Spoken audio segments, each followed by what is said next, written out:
नमस्कार दोस्तों, आइए सुनते हैं सुभद्रा कुमारी चौहान द्वारा रचित निबंध गौरी।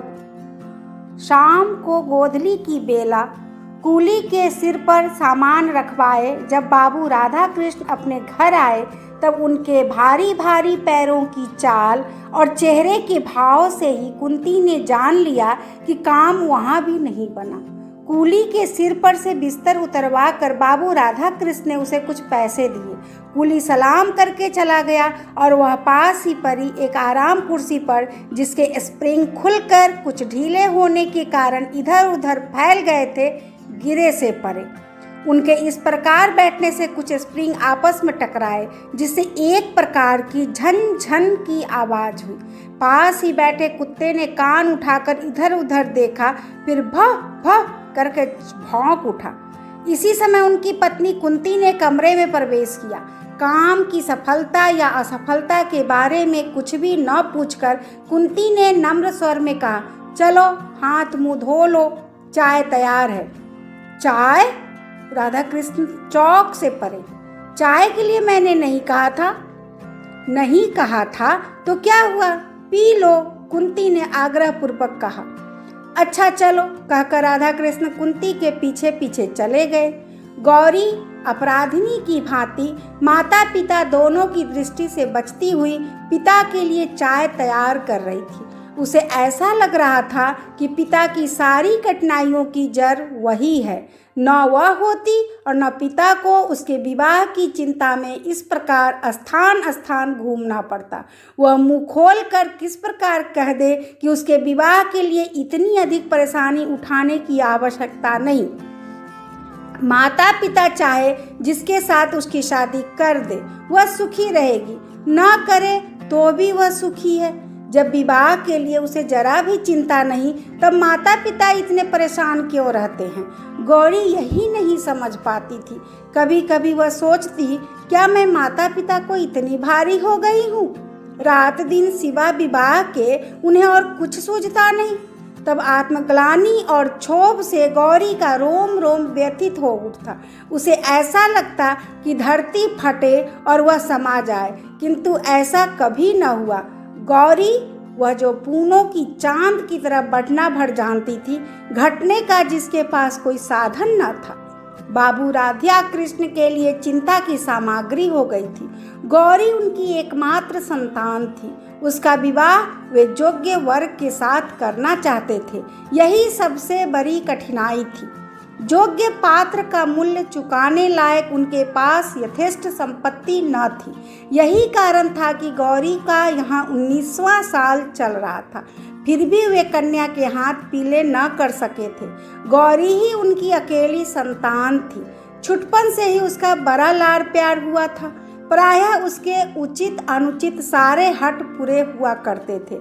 इसी कारण गौरी का स्वभाव निर्भीक, दृढ़ निश्चय और हठीला था। वह एक बार जिस बात को सोच समझकर कह दे, फिर उस बात से उसे कोई हटा नहीं सकता था।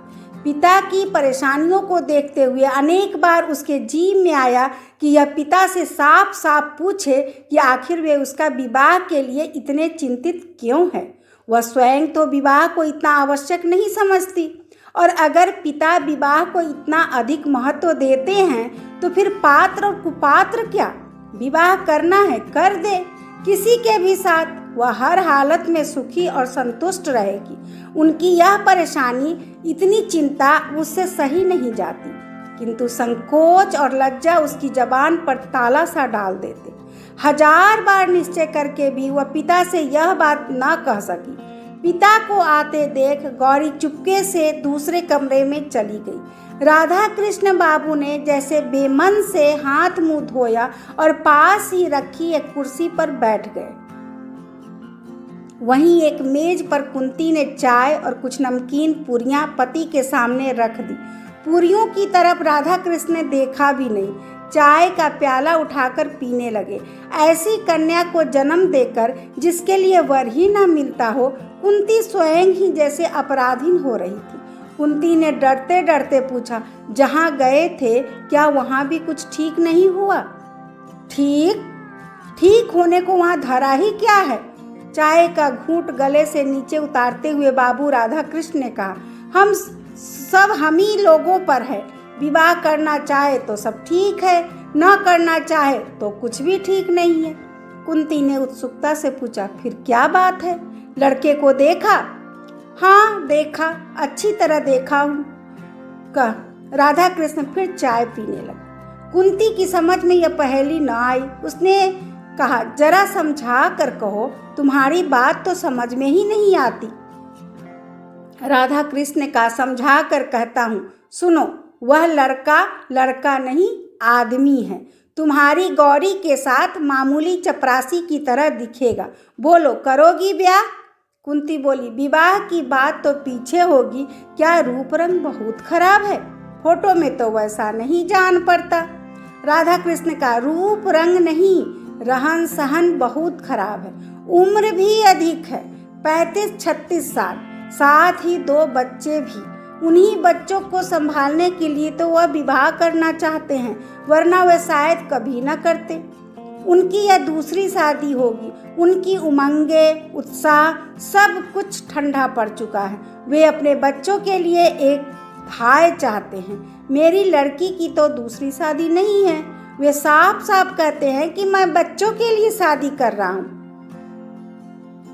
कुंती ने कहा, है जिन्हें दूसरी शादी करनी होती है वे ऐसे ही कहते हैं। राधा कृष्ण बोले, अरे नहीं नहीं, यह आदमी कपटी नहीं है। उसके भीतर कुछ और बाहर कुछ नहीं हो सकता।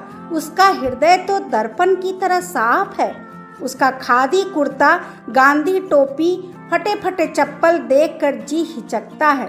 वह नेता बनकर व्याख्यान तो दे सकता है, पर दूल्हा बनकर अपने लायक नहीं है। 30 रुपये कुल उनकी तनख्वाह है। कांग्रेस के दफ्तर में सेक्रेटरी हैं।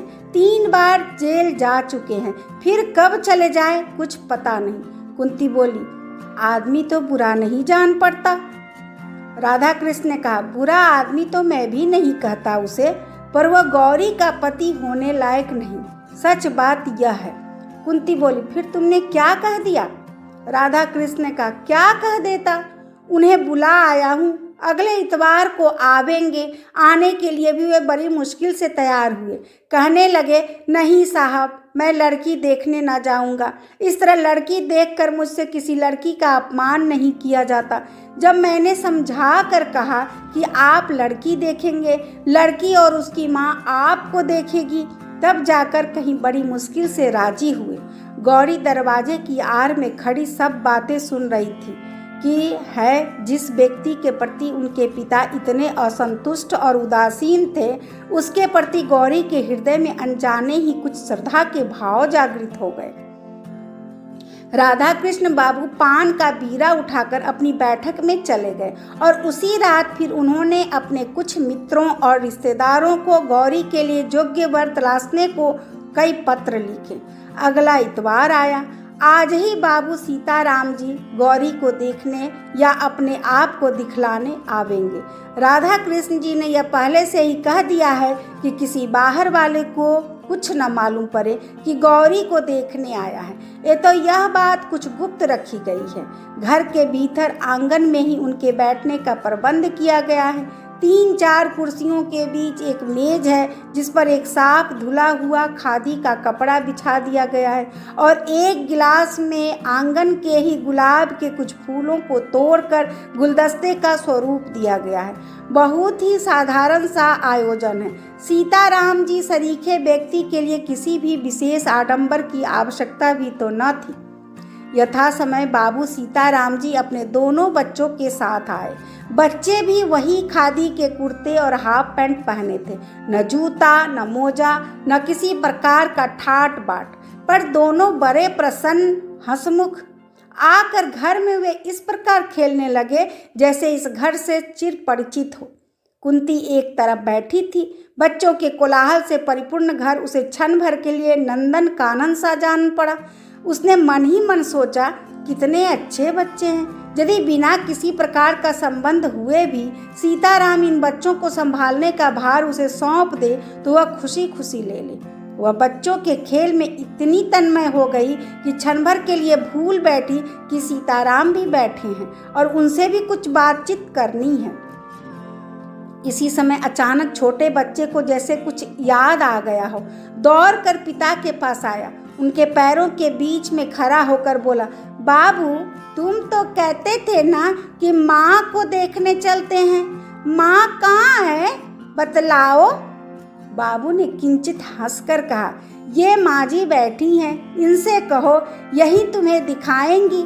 बालक ने मचल कर कहा, तुम दिखाओ। और इसी समय एक बड़ी सी सफ़ेद बिल्ली आंगन से होती हुई भीतर को भाग गई।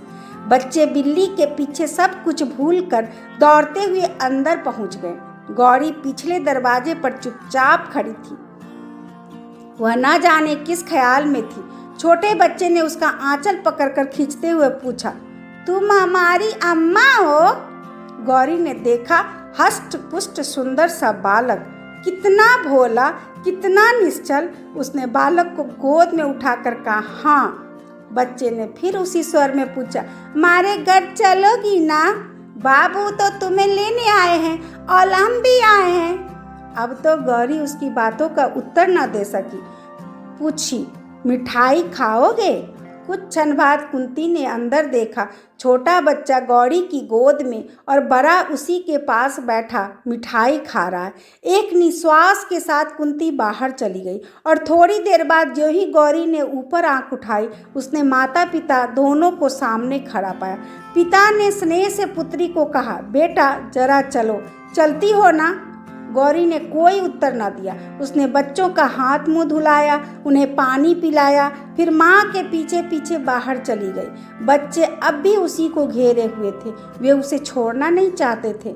बड़ी मुश्किल से सीताराम जी उन्हें बुलाकर कुछ देर तक अपने पास बिठा सके, किंतु जरा सा मौका पाते हुए फिर जाकर गौरी के आसपास बैठ गए। पिता के विरुद्ध उन्हें कुछ नालिशें भी दायर करनी थी, जो पिता के पास बैठकर न कर सकते थे। छोटे ने कहा, बाबू हमें कभी खिलौने नहीं ले देते। बड़े ने कहा, मिठाई भी तो कभी नहीं खिलाते। छोटा बोला, और हमें छोड़ कर दफ्तर जाते हैं, दिन भर नहीं आते, बाबू अच्छे नहीं हैं। बड़ा बोला, माँ तुम चलो, नहीं तो हम भी यहीं रहेंगे। बच्चों की बातों में सभी को हंसी आ रही थी। कुंती ने बच्चों से कहा, तुम दोनों भाई यहीं रह जाओ, बाबू को जाने दो, है ना ठीक? काफी देर हो गई। यह देखकर सीताराम जी ने कहा, समय बहुत हो चुका है, अब चलूँगा, नहीं तो शाम की ट्रेन न मिल सकेगी। फिर राधा कृष्ण की तरफ देखकर कहा, आप लोगों से मिलकर बड़ी प्रसन्नता हुई। लड़की तो आपकी साक्षात लक्ष्मी है और यह मैं जानता था कि आपकी लड़की ऐसी ही होगी, इसलिए देखने को आना नहीं चाहता था। फिर कुछ ठहर कर बोले, और सच बात तो यह है कि मुझे पत्नी की उतनी ज़रूरत नहीं जितनी इन बच्चों को ज़रूरत है एक माँ की। मेरा क्या ठिकाना, आज बाहर हूँ, कल जेल में, मेरे बाद इनकी देख रेख करने वाला कोई नहीं रहता। यही सोच समझकर विवाह करने को तैयार हो सका हूँ, अन्यथा इस उम्र में विवाह कहकर वे स्वयं हंस पड़े। राधा कृष्ण ने मन ही मन सोचा, तो मेरी लड़की इनकी बच्चों की धाय बनकर जाएगी। कुंती ने सोचा, कोई भी स्त्री ऐसे बच्चों का लालन पालन कर अपना जीवन सार्थक बना सकती है। गौरी ने मन ही मन इस महापुरुष के चरणों को प्रणाम किया और बच्चों की ओर ममता भरी दृष्टि से देखा, जैसे यह दृष्टि कह रही थी कि किसी विलासी युवक की पत्नी बनने से अधिक मैं इन भोले भाले बच्चों की माँ बनना पसंद करूंगी। सीताराम जी को जाने के लिए प्रस्तुत देख बच्चे फिर गौरी से लिपट गए।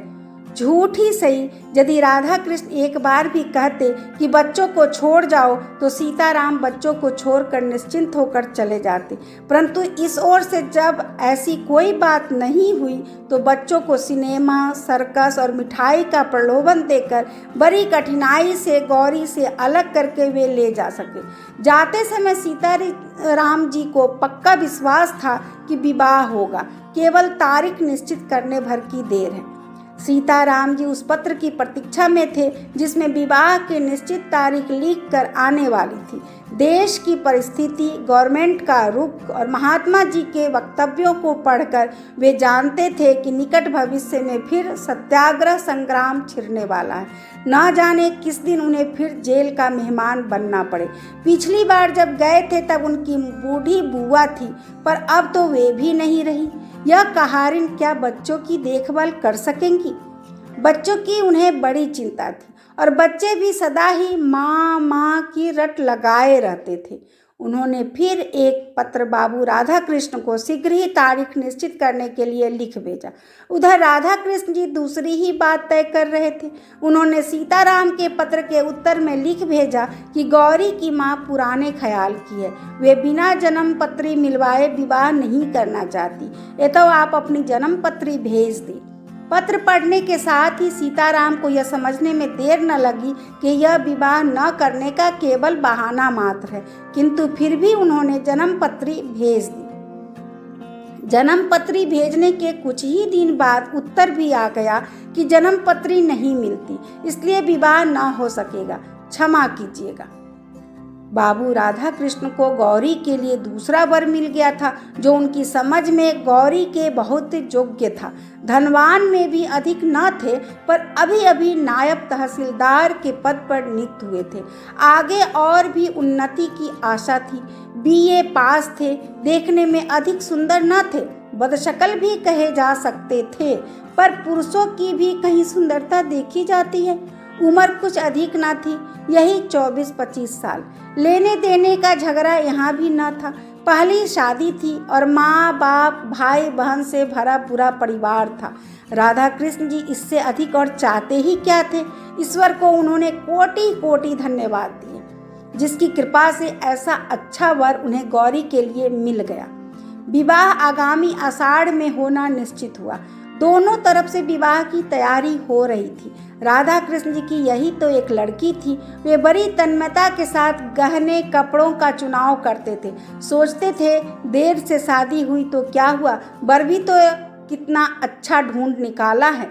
कुंती भी बहुत खुश थी। उसकी आंखों में यह दृश्य झूलने लगता था कि उसका दामाद छोटा साहब हो गया है।